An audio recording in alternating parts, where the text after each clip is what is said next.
Should I speak like English or? So we got here an American guy.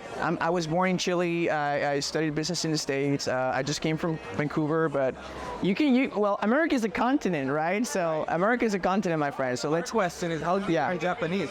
Well, it's a long story. 10 years ago, I decided to come to Japan to study in Japan, of course, in Tokyo. It's called Ikebukuro, which is one of the stations in Yamanote, the JR Green Line, which is the circle that goes around Tokyo. And I studied for a year and a half. It was very, very intense, my friends. I started from zero. It's a really fun story. I go to the placement test on the first day. Of course, I got lost in the train for like a few hours because I was living in Saitama, which is the Oda Prefecture. I went to Tokyo, my friends, and then I sit down in school and they said, こちらの名前を書いてください. And I'm like, holy shit. Wait a second, what are you trying to say? And then she'd be like, with this accent, right?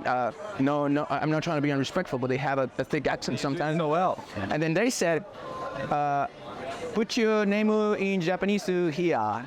And I'm like, what? I don't even understand what you're saying. And you're asking me to write it down in Japanese?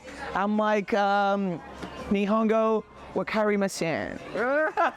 And that's all I knew, right? That's and konnichiwa. So, yeah, it was very rough. It's a cultural shock, especially from people like me coming from South America. Really charming. We get to, we hug, we kiss. It's really different in here. Even people that like know each other for a while, they get to meet like after years, and they be like, good to see you.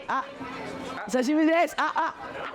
And they'd be like, yeah, I know. I kind of want to like hug you, but I'm not sure. So, it's been 9 years since I started a journey. It's been quite complicated. It's been like incredibly accurate.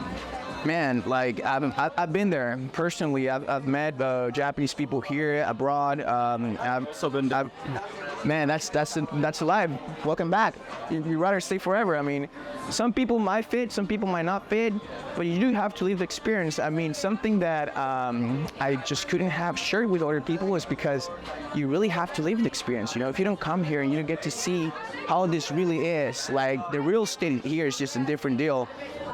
The weather itself, like it's so humid, bro. Like the typhoons coming in and out, the forecast, which is not bad. Like back in Canada, the weather forecast was fucked up to the point that you couldn't really make plans because you cannot really tell if it's going to be raining or not. In here, it's super easy to tell. The train system is just perfect. You get late 5 minutes, they give you this ticket. You've seen that on TikTok, you've seen that on YouTube, you see that everywhere. And guys, it's a real thing. Like there's a guy apologizing, saying like, こちらどうぞ、お待たせいたしました. And that shit's really real. So try not to be late, always 5 minutes earlier. Discipline, respect is a thing that, well, here we're in Shinjuku. Let me show you the beautiful place. I mean, like after a long time. Okay, let me ask you something. Yeah. These people committing suicide in Japan. Absolutely. Is this a real thing? Like, it's a real thing. One of the trains? It's really crazy. Two facts really important. Please go ahead. どうぞどうぞ。すみません。撮影の中で。全然いいっすよ。もう、それないけど。So first thing, they don't really have, unfortunately, a lot of therapists. It's not a big thing in here. They lack of that, I would say. Therapy, no tough. No therapy. What kind of? Yeah. Well, personally, I had this thing called the ADHD thingy, like the disorder of, you don't get to focus, right? Like you can tell right now, I've been looking all over. So since I was very young, I had to go to the therapist, get pills and all that stuff. So I was familiar with that. I had this kind of emotional intelligence since I was very young. That doesn't really happen in here. But then with Japan, Jonathan, come to the interview. So, now in Japan, point number 2. So that's real. Not much therapy, not much emotional intelligence, which of course it's coming from the parenting style they have. AKA, I don't really have a Japanese family, but I've seen that closely. Jonathan, come to the show, brother.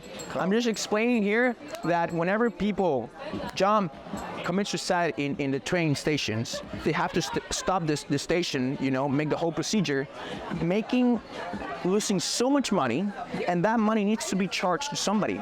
That money will be charged to the family of the person that actually committed suicide. So imagine generations being like, dude, like, bro, like in depth forever because of someone's life. And I was like, And Are we talking about jumping the train rails in here